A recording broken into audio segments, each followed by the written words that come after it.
Welcome to episode 2 of Casting the Fandom Menace in Game of Thrones. World-class bullshitters and friends. If you haven't already, please refer to the intro video fully explaining this series. In this episode, I'll be associating 12 members in the Fandom Menace with 12 characters of Game of Thrones, giving explanations of certain elements of a character and how they relate. Links to all 12 channels will be below. Check them out and subscribe if you haven't. Since Tywin is a Lannister and the patriarch of the Lannisters, I think the general audience of Game of Thrones view Tywin as a villain. My own state in life may give me a certain bias, myself being a parent, but viewing the show a second time around, I view Tywin as perhaps an anti-hero that I can in some ways relate to. Tywin is a man of class, a renowned general, and a living symbol of wealth in the Seven Kingdoms. Tywin does some unethical things at times, but with a good intent. Maybe not for the realm, but for the good and preservation of his family, like any father would. He sees politics and status in a practical way, and uses that insight to strike alliances that better secure the future for his house and offspring. Doomcock is my choice for Tywin Lannister. As the future ruler of Earth, Doomcock can be perceived as a villain by many, and being a member of the Fandom Menace, he has been deemed a villain, although comical, by the shill media. Like Tywin, Doomcock is not loyal to any house or brand in fandom, but to pure fandom itself, and will help to possibly destroy new perversions of beloved IPs rather than go along with them because of a name attached. Tyrion Lannister has become a fan favorite. He's known for two things, drinking and knowing things. For myself, Tyrion is a very interesting character. Born a dwarf, little person, midget, what have you, in a medieval fantasy where without noble lineage, he may not have been kept alive. Instead of being blindly proud of his good fortune, he's well aware of his affliction, and while his body is ill-suited for combat, he keeps his mind rapier sharp. Game of Thrones has a very old-world superstition implied with odd or afflicted births reflecting sins of the parents. Tyrion deals with this common perception of being the imp, while also knowing he's blamed for killing his mother at birth, and only being preserved by his father for the sake of her name and memory. In the case of Tyrion, from tragedy, debauchery is born. Like Tyrion, Mauler is a genius video essayist. I'm sure many of my Last Jedi arguments have either come from the exhaustive work of Mauler or have been accentuated by him. Like Tyrion's mother and his ill-gotten form, birthing a life of debauchery to fill a void, Mauler experienced the tragedy of The Last Jedi, and from that pain came the celebration of life in YouTube, known as EFAP. As you'd assume, any smart noble lord needs a squire. When we meet Podrick, we learn what appears to be a bumbling oaf and nothing more. But when the chips are down, he has his lord's back, defending him honorably and carrying out his will, which is for the good of the realm. The more Pod matures, the more he comes into his own, gaining confidence and becoming a leader in his own right, sometimes showing his lord or lady an answer unthought of. And early on, we learn Pod has, well, a way with the ladies. My friend Sith Kryptonian is my choice for Pod. He has a good heart and pure intentions. He says what he feels and puts great care into his craft on YouTube. Some of his insights baffle me and make me hope he'll be the next Mauler.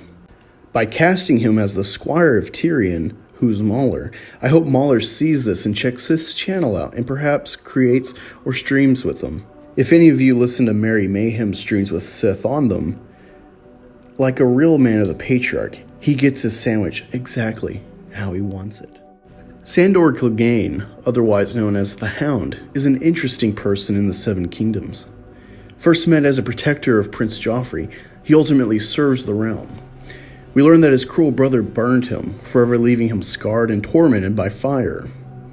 Sandor disdains and loathes knights, pretty men full of themselves and their titles, knowing that what makes a real warrior is not pleasantries won from drunken nobles, but how one carries themselves on the battlefield.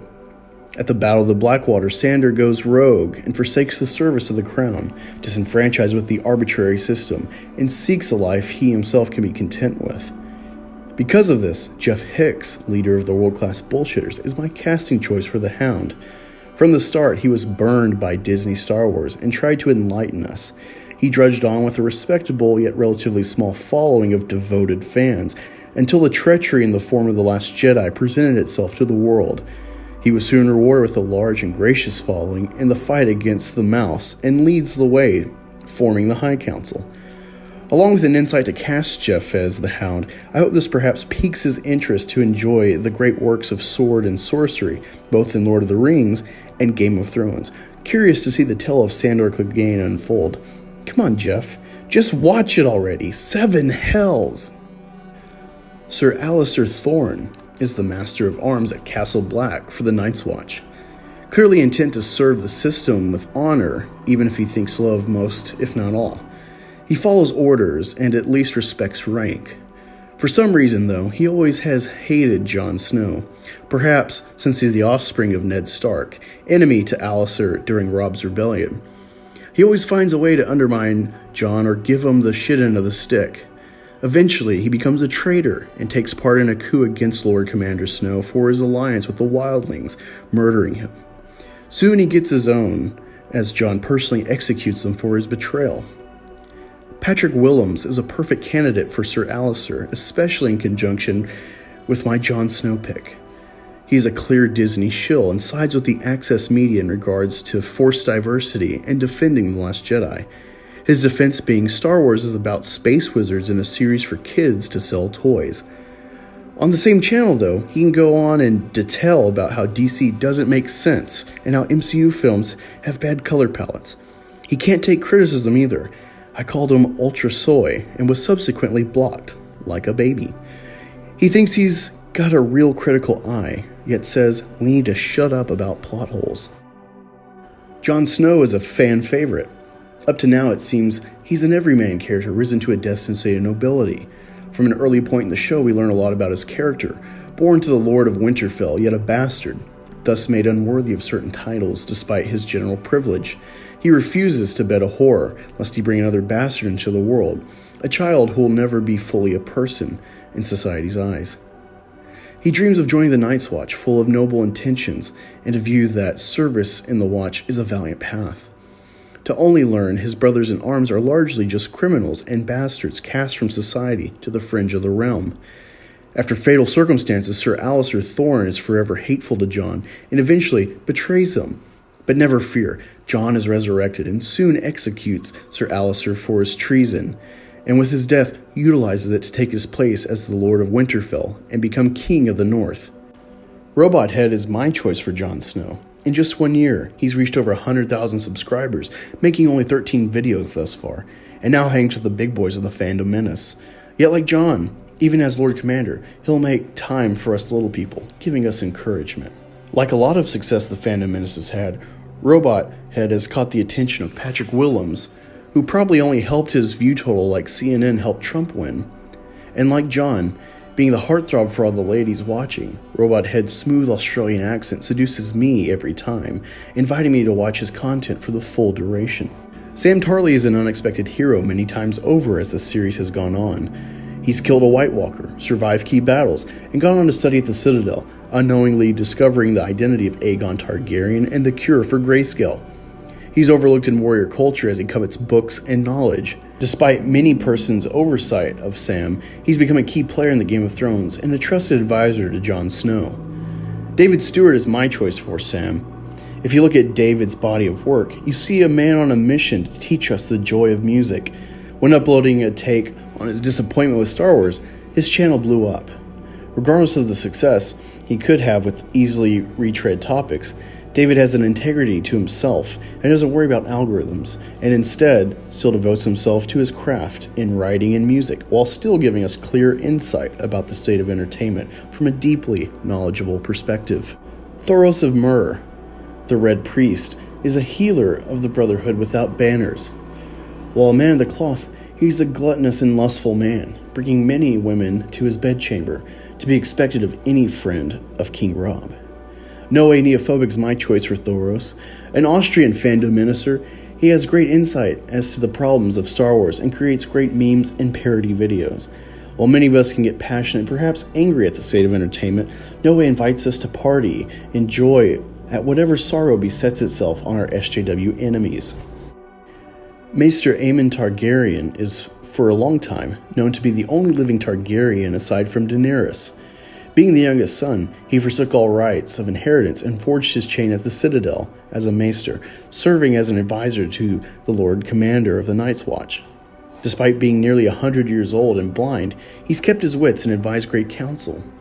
Being blind, he's cursed with being unable to read. As a Targaryen, he suffered great tragedy, knowing all of his family name to be dead, cursed to believe he possibly is part of the reason the Targaryen name would fade from existence. Gary of Nerdrotic is my choice for Maester Aemon. With great insight, he brings the Fandom Menace great counsel in our war for entertainment against the SJW hordes on Twitter and in the shill media. Having owned a comic store himself at one time, the doomed fate of the industry and subsequent comic film industry extracts a heavy toll, yet like the last known Targaryen of Westeros, he serves the Fandom Menace realm faithfully, till whatever end there shall be. Sir Davos Seaworth, the Onion Knight, is a reformed smuggler and landed knight. He served Stannis Baratheon as hand until his demise and soon joined in service of Jon Snow as a trusted advisor. Despite his allegiances, he has no qualms in telling those above him when they're making bad decisions, and does his best to provide sound counsel. While not a conventional rise to knighthood, Sir Davos is a hero a few times over.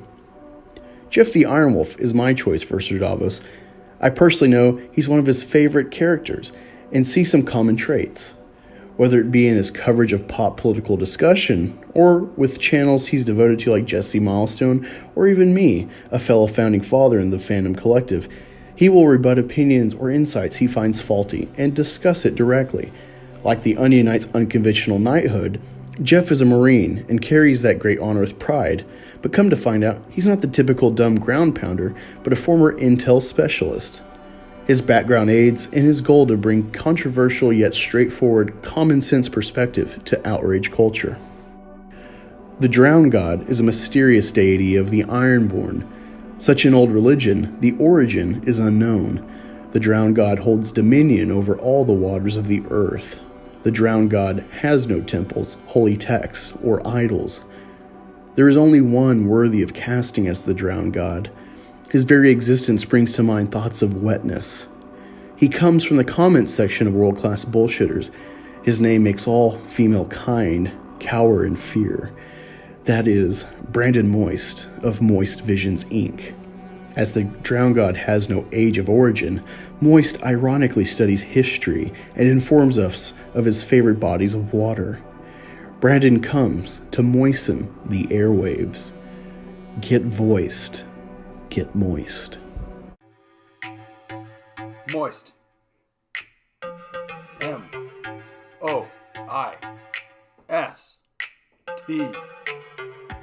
Moist. Hodor is the lovable servant of Bran Stark. He's a gentle giant, loyal to the Starks, and has served as a stable boy. Adam Shawhan is known as the Superfan. He's a loyal, faithful follower of the WorldclassBullshitters, Odin's movie blog, and others, and is well known for being the patriarch and keeper of the Wiener Dog Clan. Thanks for stopping by. Be sure to share this if you've enjoyed, and look forward to next week's episode, Geeks and Gamers and Friends. If you've enjoyed this video, be sure to like, share, subscribe, and hit the notification bell. If you'd like to support this channel, consider becoming a patron or buying store merch from the Teespring store. Don't forget to check out the growing list of friends in the Fandom Collective in the description below, and follow me on Twitter @AngusReviews. See you there.